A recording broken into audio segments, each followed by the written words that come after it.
Irán, el 27 de febrero de 2026, anunció que la paz nuclear estaba al alcance de la mano y que las conversaciones reanudarían en 3 días. Estados Unidos, 16 horas después, lanzó el ataque aéreo más masivo contra un estado soberano desde la invasión de Irak. Israel, en los días que siguieron, comenzó a eliminar de forma sistemática a cada figura iraní con capacidad de sentar a negociar una salida. Rusia observó en silencio mientras sus ingresos petroleros se disparaban y Washington, casi sin decirlo, le relajaba las sanciones para calmar los mercados. China tomó notas, estudió cada misil, cada portaaviones desplazado, cada vacío que se abría en el Pacífico mientras el mundo miraba hacia el Golfo. El mundo se despertó el 1 de marzo de 2026 sin saber cómo había llegado hasta aquí, ni cómo va a salir. Nadie en Teherán, en Washington, ni en Tel Aviv tiene una respuesta clara a la pregunta que decenas de millones de personas se están haciendo ahora mismo. ¿Cómo termina esto? Y esa incertidumbre, más que cualquier misil, más que cualquier cálculo geopolítico, es el peligro real al que se enfrenta el mundo en este momento. Porque las guerras que nadie sabe cómo terminar son las que más duran. Y las que más duran son las que más destruyen. Lo que está ocurriendo entre Estados Unidos, Israel e Irán no es simplemente un conflicto entre ejércitos. Es una reestructuración forzada de quién tiene el poder en Medio Oriente, quién controla la energía global y qué reglas van a regir la política internacional de aquí en adelante. Hay algo que hace esta guerra diferente a cualquier otra que hayamos visto en décadas.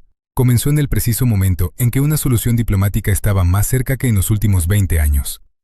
Irán había aceptado en principio no acumular uranio enriquecido y permitir verificación internacional completa. El canciller de Omán había dicho que la paz estaba al alcance de la mano. 2 días después, los misiles empezaron a caer. Eso no es solo una tragedia, es una señal de que algunas partes en este conflicto no quieren que termine con un acuerdo. Y entender cuáles y por qué es la clave para entender hacia dónde va todo esto. Esta es la historia completa de lo que está pasando, quién está ganando, quién está perdiendo y cuáles son los únicos finales que la realidad hace posibles ahora mismo. Parte 1. El heredero que nadie eligió. El 28 de febrero de 2026, cuando los primeros misiles estadounidenses impactaron en el complejo de la Casa de Liderazgo en Teherán, murió el ayatolá Ali Jamenei. Con él desapareció la figura que había gobernado Irán durante 37 años. La Constitución iraní tiene un protocolo para la transición de poder, pero ese protocolo asume que la transición ocurre en tiempo de paz, no bajo bombardeo. En teoría, un consejo de liderazgo temporal debería haber convocado a la asamblea de expertos para elegir al próximo líder supremo. Pero el 3 de marzo, mientras la asamblea de 84 miembros se reunía para iniciar exactamente ese proceso, Israel la bombardeó. No fue un error de targeting, fue un mensaje. Sin embargo, Irán tenía una carta que pocos analistas habían contemplado. Mojtaba Jamenei, el hijo del líder caído, sobrevivió por segundos según audios filtrados en redes sociales. Y fue él quien emergió como el sucesor de facto del sistema. No tiene la autoridad religiosa formal de su padre, no tiene su carisma. Pero tiene algo que en ese momento importaba infinitamente más que cualquier credencial teológica, el respaldo de la Guardia Revolucionaria Islámica, el CGRI. Y el CGRI no solo controla los misiles, controla la economía, los puertos, las empresas estatales, la cadena de televisión que sigue emitiendo, el suministro de combustible y el aparato de seguridad interna que mantiene el orden en las calles. En términos reales, quien tiene al CGRI tiene a Irán.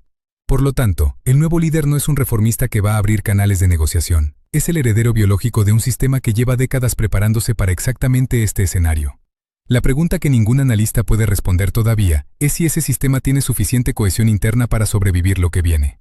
Porque el portavoz del CGRI declaró algo que cambió el análisis de todos. Los misiles disparados hasta ahora son tecnología de hace una década. Los sistemas producidos después de la guerra de 12 días de 2025, los más avanzados, aún no se han usado. Irán no está vaciando su arsenal, está racionando. Y eso es mucho más peligroso que un ataque desesperado. Porque un adversario que elige cuándo y cuánto golpear no es un adversario que está perdiendo. Es un adversario que está esperando. Esperando a que el costo político dentro de Estados Unidos alcance el umbral donde la presión pública haga lo que los misiles iraníes no pudieron, detener la guerra. Esa es la apuesta de Teherán, y no es irracional. Si esto te está pareciendo útil, dale al botón de suscribir, esta historia no ha terminado. Parte 2. La guerra contra la paz. Hay algo en el comportamiento de Israel durante estos 19 días que va más allá de la destrucción de capacidades militares. Israel no está intentando solo eliminar los misiles de Irán, sus centrifugadoras, su fuerza naval. Está destruyendo su arquitectura política, una figura a la vez. El 18 de marzo, Israel confirmó la muerte del ministro de Inteligencia, Esmail Katib. Un día antes había caído Ali Larijani, el jefe de seguridad nacional y el hombre más influyente del régimen después del propio Jamenei. Y antes que él, el comandante de las fuerzas Basij, Gholam Reza Soleimani. 3 figuras clave eliminadas en 72 horas. Pero hay un detalle sobre Larijani que cambia completamente el análisis, y que la mayoría de los medios occidentales están ignorando. Larijani no era solo un aparachic de seguridad. Era el hombre que había liderado las conversaciones nucleares en las semanas previas al ataque. Era considerado el pragmático del sistema, el que mantenía canales abiertos con Occidente. El que había participado en las negociaciones de Omán que estuvieron a punto de producir un acuerdo histórico. Su muerte, en este momento concreto, difícilmente puede describirse como una coincidencia operacional. Los analistas regionales más experimentados coinciden en la lectura. Israel eliminó a Larijani porque Israel no quiere que esta guerra termine con un acuerdo diplomático. Quiere que termine con un cambio de régimen. O con la desintegración del Estado iraní. Y eso coloca a Washington en una contradicción que cada día resulta más difícil de ignorar. Porque Trump ha dicho que está abierto a un nuevo líder supremo, pero también ha dicho que está dispuesto a negociar. Y esas dos posiciones son mutuamente excluyentes si el principal arquitecto de esa negociación acaba de ser eliminado por tu aliado más cercano. La renuncia de Joe Kent, alto funcionario de contraterrorismo designado por Trump, encapsuló esa contradicción de una manera brutal. Su mensaje al salir fue este: empezamos esta guerra por presión de Israel y su poderoso lobby en Estados Unidos. Es la primera grieta pública dentro de la administración. Pero, históricamente, las primeras grietas siempre anuncian las que vienen. Cuéntanos en los comentarios qué crees que va a pasar ahora. Continuamos. Parte 3. La guerra que duele en el bolsillo. El 18 de marzo de 2026, Israel atacó el campo de South Pars, el mayor yacimiento de gas natural del planeta. Un incendio se extendió por varios de sus módulos de procesamiento, mientras el mundo observaba en tiempo real. Irán respondió como una amenaza que pocos tomaron en serio, hasta que comenzaron a llegar las noticias desde el Golfo. Si la energía de Irán es objetivo, la energía de todos será objetivo. No era un farol. En las horas siguientes, un incendio estalló cerca del aeropuerto de Dubái, tras un ataque con drones que obligó a suspender vuelos temporalmente. Qatar expulsó a los agregados militares iraníes, después de que el complejo de Ras Laffan, pilar absoluto de su economía, fuera alcanzado por segunda vez en este conflicto. Bahrein activó sirenas de emergencia en todo el país. Los Emiratos informaron de que, desde el inicio de la guerra, sus sistemas habían interceptado más de 1.600 drones, 327 misiles balísticos y 15 misiles de crucero. 2 militares emiratíes murieron cumpliendo su deber. El estrecho de Hormuz, la arteria por la que pasa una quinta parte del petróleo mundial, se convirtió en zona de guerra activa no de manera formal, sino de la única manera que realmente importa a los mercados, mediante el miedo. No hace falta un bloqueo oficial para paralizar el tráfico marítimo. Basta con que las aseguradoras y las navieras decidan que el riesgo es demasiado alto. Y ya lo han decidido. British Airways extendió la suspensión de vuelos a Doha hasta el 30 de abril. Los fletes marítimos se dispararon, y los países que dependen del paso por Hormuz para exportar su energía empezaron a hacer cálculos que no querían hacer. Los precios del crudo reaccionaron de inmediato. Pero lo que más preocupa no es lo que ya ocurrió, sino la lógica estratégica de lo que viene. Irán está racionando su arsenal más avanzado. Cada semana que el estrecho permanezca en tensión, es una semana más en que el costo político de la guerra crece dentro de Estados Unidos. Si el petróleo se mantiene por encima de $100 durante 2 meses, los estados donde el precio de la gasolina determina elecciones empiezan a moverse. Y aquí es donde entra el actor más inesperado de este conflicto. La semana pasada, el Departamento del Tesoro de Estados Unidos emitió una exención de 30 días a las sanciones rusas sobre ventas de energía. El argumento oficial fue estabilizar los mercados globales. La consecuencia real fue esta. Mientras Washington bombardea a Irán para proteger el orden energético mundial, está temporalmente liberando a Moscú de las consecuencias de su guerra en Ucrania. Nadie en el Departamento de Estado lo llamó así. Pero los números no necesitan adjetivos. Parte 4. ¿Quién gana? ¿Quién pierde? Cuando se analiza con frialdad quién está ganando en este conflicto, la respuesta no es ninguna de las que aparecen en los titulares. No es Israel, que está logrando objetivos militares precisos, pero generando un aislamiento diplomático sin precedentes.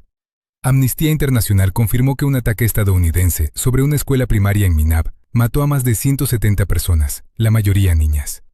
La investigación de si constituye un crimen de guerra, bajo el Estatuto de Roma, ya está en marcha. No es Estados Unidos, que está consumiendo a ritmo acelerado reservas de munición de precisión que tardan años y presupuestos enormes en reponerse, mientras aleja a socios del Golfo que no querían esta guerra, y enfrenta una crisis política interna que apenas ha comenzado. No es Irán, que ha perdido gran parte de su cúpula de poder en 19 días, ve su infraestructura energética en llamas y tiene más de 1.400 civiles muertos según los últimos datos verificados. Los que están ganando son 3 actores que no dispararon un solo misil. El primero es Rusia, que ve subir sus ingresos energéticos cada semana, tiene a Occidente distraído de Ucrania y obtuvo una relajación parcial de sanciones que ningún diplomático ruso habría podido negociar en meses. El segundo es China, que está estudiando en tiempo real cómo funciona el sistema de armas estadounidense bajo presión sostenida, cuánto tardan en agotarse los inventarios de misiles Tomahawk, cómo se reposicionan los portaaviones y qué espacio se abre en el Pacífico cuando el centro de gravedad militar se desplaza al Golfo Pérsico. No hay ejercicio en sala de guerra que valga lo que un conflicto real de esta escala. En un momento dado durante las primeras semanas, el único portaaviones de Estados Unidos, normalmente posicionado en Asia, estaba en mantenimiento. Ese vacío no duró mucho, pero se notó, y en Pekín, los que deben notar estas cosas, las notaron. El tercero, el más incómodo de nombrar, es la industria de defensa, que ya tiene sobre la mesa contratos para reponer los arsenales que se están consumiendo. Hay también perdedores que no aparecen en el mapa principal. El Líbano, que ha vuelto a convertirse en campo de batalla secundario. Qatar, que había construido pacientemente su papel de mediador global y ahora expulsa diplomáticos iraníes. Y los millones de civiles iraníes que en enero protestaron contra su propio gobierno, fueron reprimidos con miles de muertos, y que ahora ven cómo su país es bombardeado por los mismos países que decían querer liberarlos. Si llegaste hasta aquí, ya sabes más sobre este conflicto que el 99% de las personas. Suscríbete. Parte 5. Los 3 finales posibles. Hay exactamente 3 maneras en que este conflicto puede resolverse. Solo 3, y ninguna es limpia. La primera es el colapso del régimen. Si los bombardeos continúan degradando la infraestructura, si el sistema de seguridad interno comienza a fracturarse, si los comandantes regionales del CGRI deciden que ya no vale la pena morir por un líder sin legitimidad religiosa reconocida, las protestas que estallaron en enero podrían regresar como una energía diferente. Teherán e Isfahán ya experimentan cortes de agua, problemas de abastecimiento y una economía en caída libre. Washington lleva semanas apostando por este escenario. Pero Libia y Siria enseñaron una lección que debería ser imposible de olvidar. El colapso de un Estado armado no produce democracia. Produce fragmentación. Y Irán tiene kurdos en el oeste, baluchis en el sureste, facciones militares con agendas propias y suficiente armamento disperso como para que esa fragmentación dure décadas. Un Irán fragmentado no sería una victoria, sería un nuevo problema de geometría variable. La segunda salida es un acuerdo de emergencia. Algo parecido a lo que estuvo a punto de ocurrir en Omán en febrero. Irán acepta compromisos verificables sobre su programa nuclear, limita el alcance de sus misiles, reduce la financiación a sus proxies regionales. A cambio, los bombardeos se detienen y las sanciones se alivian de forma gradual. Es el escenario más racional, pero el hombre que pudo haber construido ese puente, Larijani, fue eliminado precisamente cuando ese puente era más necesario. Sin él, los canales de comunicación son más difíciles, más lentos y más frágiles. Lo que nadie sabe todavía es si existe alguien dentro del sistema con la capacidad y la voluntad de reemplazarlo. El tercer final no es una explosión, es un pantano. El CGRI tiene reservas de armamento que no ha usado. Tiene drones, proxies en 6 países y experiencia operando bajo sanciones y aislamiento. Si Irán decide apostar por la resistencia prolongada, la guerra deja de ser una operación quirúrgica y se convierte en desgaste. Drones contra petroleros, misiles contra bases. Proxies activados de manera coordinada y rotativa. Un conflicto de baja intensidad generalizada sin un momento de victoria definitiva, pero sin que nadie lo apague tampoco. Y ese escenario es el peor para la economía global, para la estabilidad regional y para el precio que cualquier persona en cualquier país del mundo paga cada vez que llena el tanque de combustible. ¿Qué crees que va a pasar? Escríbelo abajo, volvemos enseguida. Recuerda la imagen con la que empezó este video. Irán, a horas de firmar un acuerdo histórico. Estados Unidos, lanzando el mayor ataque aéreo en décadas 16 horas después. Israel, eliminando uno a uno a los hombres que podrían haber negociado la salida. No es una paradoja accidental. Es la lógica de un conflicto donde algunas partes no quieren que termine, sino que cambien sus términos. Ahora entiendes por qué esta guerra no tiene una resolución obvia. No es falta de voluntad. Es que los actores que más podrían resolverla, o ya no existen, o no quieren que se resuelva. Lo que está en juego no es solo el futuro de Irán. Es quién controla el petróleo del Golfo durante la próxima generación. Es si China concluye que Estados Unidos no puede sostener 2 frentes geopolíticos simultáneos. Es si Rusia aprende que alimentar una guerra de desgaste ajena puede ser más rentable que ganar la propia. es si el mundo aprende, de una vez, que decapitar un régimen sin tener un plan para el día siguiente no es una estrategia. Es solo el inicio de un problema más grande, más caro y más difícil de resolver. Esta guerra empezó el 28 de febrero. Hoy es el día 19. Todavía no sabemos cuándo termina, pero lo que ocurre en las próximas semanas definirá el orden mundial por décadas. Y en este canal vamos a seguirlo hasta el final, sea cual sea el final. Si este video te ayudó a entender uno de los momentos más decisivos de nuestra era, suscríbete